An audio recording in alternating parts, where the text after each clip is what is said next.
Estou aqui para mais uma aula de biologia e o tema da nossa aula são os animais. E eu preparei uma questão para vocês para desenvolver durante essa aula.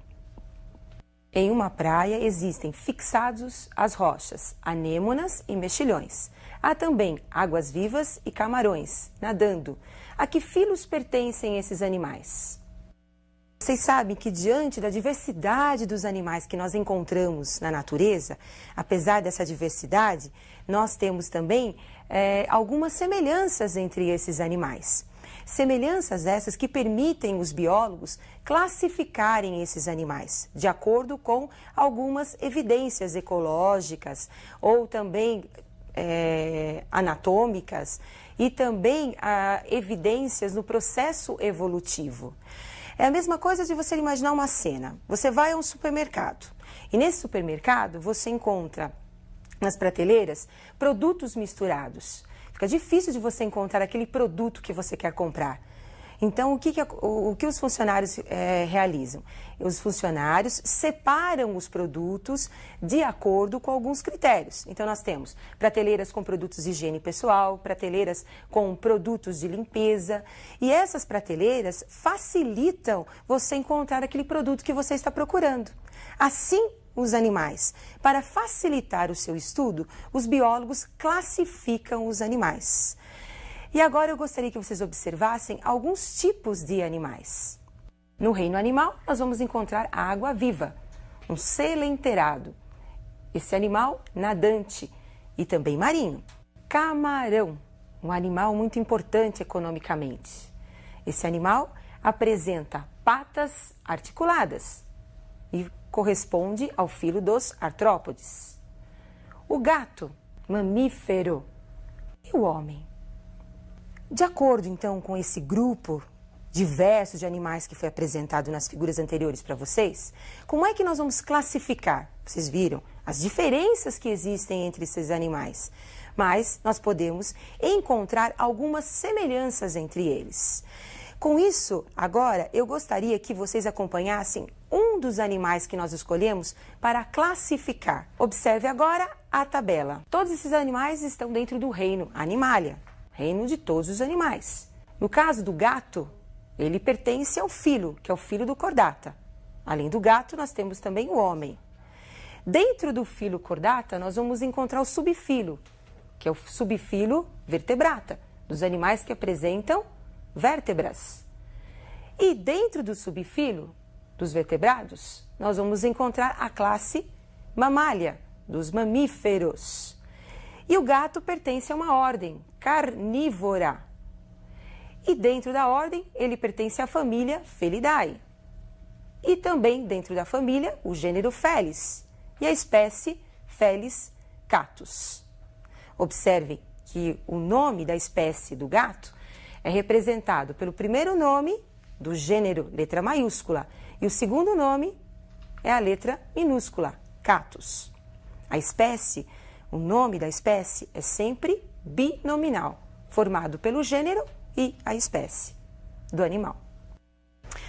Então, como nós acabamos de observar, nós temos o reino Animalia e dentro do reino Animalia vários filos.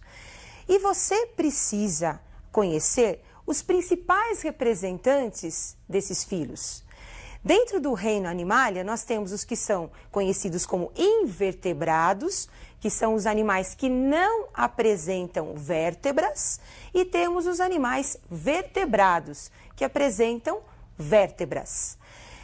E agora nós vamos conhecer alguns representantes do filo dos invertebrados. Nós temos aí poríferos. Esse animal tem o corpo em forma de vaso, é um animal marinho. Existem algumas famílias aqui no Brasil que são de água doce, mas a maioria dos animais do grupo dos poríferos são marinhos. Temos aí o grupo dos selenterados, representantes aí água-viva, que é um animal nadante. Parece, às vezes, um guarda-chuva. Ao lado, vocês vão observar as anêmonas, fixas às rochas. Plateumintos, nós temos esse verme importante que está representado aí para vocês, que é a solitária, parasita humano, que pode ser transmitido através da carne de porco ou através da carne de boi. Temos aí, próximo filo, asqueumintos. Também podem ser chamados de nematóides. Esse representante do filo dos asqueumintos é o Ascaris lumbricoides, que vocês conhecem como lombriga, causador de uma doença conhecida como ascaridíase. Próximo filo, anelídeos. Observem a presença desse anel, é o clitelo. Esse anel participa do processo de fecundação das minhocas. Então, a minhoca, representada aí como um animal do grupo dos anelídeos, apresenta o seu corpo segmentado. Nesse grupo, nós vamos encontrar os dois sexos no mesmo animal. Então, esse animal é conhecido como hermafrodita, ou também um animal monóico. Nós vamos encontrar o sexo feminino e o masculino juntos no mesmo animal. Filo dos moluscos. Principal característica desses animais é o corpo mole.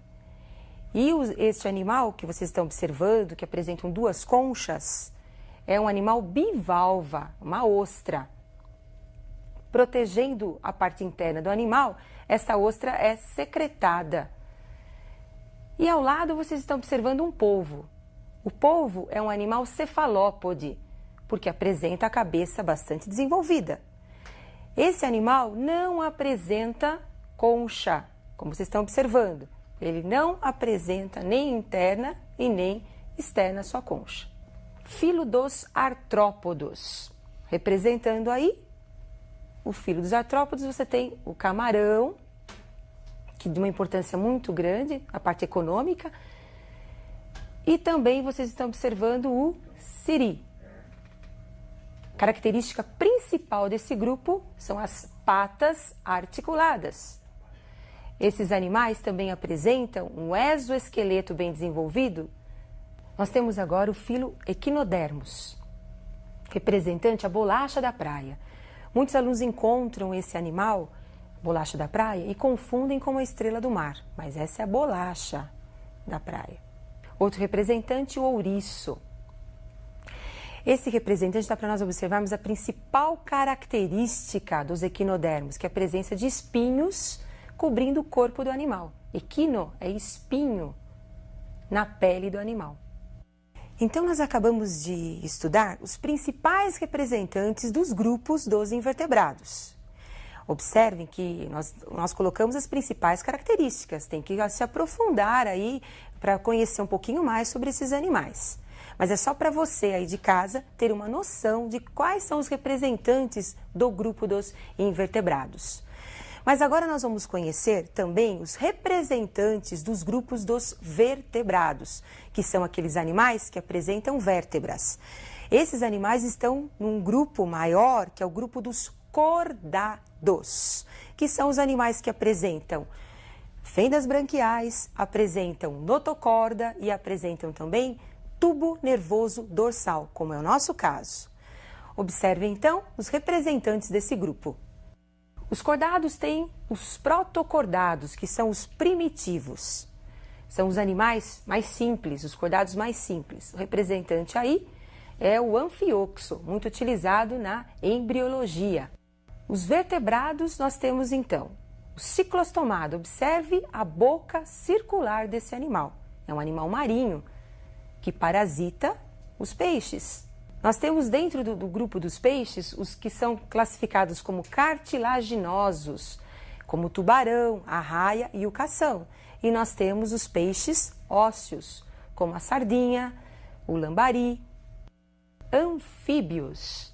Esse animal é um animal de transição, onde nós vamos ter a vida aquática servindo apenas para o seu processo de reprodução. E a partir da fecundação na água, nós vamos ter o desenvolvimento larval, que é o girino, e com isso o animal começa a se desenvolver no ambiente terrestre, mas ainda depende da água para o processo de reprodução. Então, é um animal que tem uma vida ambígua. Répteis. Então, nós temos um representante aí dos répteis, tartaruga. Não podemos esquecer que esse grupo são os primeiros conquistadores do ambiente terrestre. Eles apresentam algumas características como a pele seca, justamente para suportar a temperatura ambiental. As aves, então representando aí as aves, nós temos os animais que apresentam a característica da presença de penas. Esses animais também apresentam uma característica de homeotermia, são animais de sangue quente. Homeotérmicos são os animais cuja temperatura corpórea é constante. Temos os mamíferos, representando os mamíferos, os golfinhos, representando os animais aquáticos. Além dos mamíferos aquáticos, nós temos também os mamíferos terrestres, os mamíferos voadores. A principal característica dos mamíferos é a presença das glândulas mamárias. Esses animais, a fêmea alimenta os seus filhotes. E também nós vamos encontrar nesse grupo o desenvolvimento da placenta. Então a fêmea abriga os seus filhotes que passam a ser alimentados através da placenta, uma bolsa, mas que nós não encontramos em todos os seus representantes. Por exemplo, o canguru é um animal marsupial. Ele apresenta o marsúpio, que é uma bolsa que envolve o filhote. Assim como o ornitorrinco, que também é um representante do grupo dos mamíferos, não apresenta placenta. É um animal monotremado. Muito bem, então nós acabamos de observar os animais vertebrados e os animais invertebrados. E vocês perceberam a classe ao qual nós pertencemos, que é a classe dos mamíferos, uma classe muito importante. Agora, tem que estudar mais um pouco, porque foram as principais características apenas para vocês terem uma noção geral, né, dos grupos animais. Mas agora nós precisamos responder a pergunta inicial. E agora observe a resolução da pergunta inicial. Em uma praia existem fixados às rochas, anêmonas e mexilhões. Há também águas-vivas e camarões nadando. A que filos pertencem esses animais? Anêmonas e água-viva pertencem ao filo dos selenterados, aqueles animais muito simples que apresentam uma cavidade gástrica e que são nadantes, no caso da água-viva e no caso da anêmona, que é um animal fixado à rocha. Mexilhões pertencem ao filo dos moluscos. São os animais de corpo mole, envolvidos por conchas para proteger a parte interna do corpo do animal. Camarões pertencem ao filo dos artrópodes. Neste filo, nós vamos ter como característica principal as patas articuladas. Com a resolução agora desse exercício, vocês poderão se aprofundar um pouquinho mais nas características dos animais. E eu aguardo vocês para a nossa próxima aula.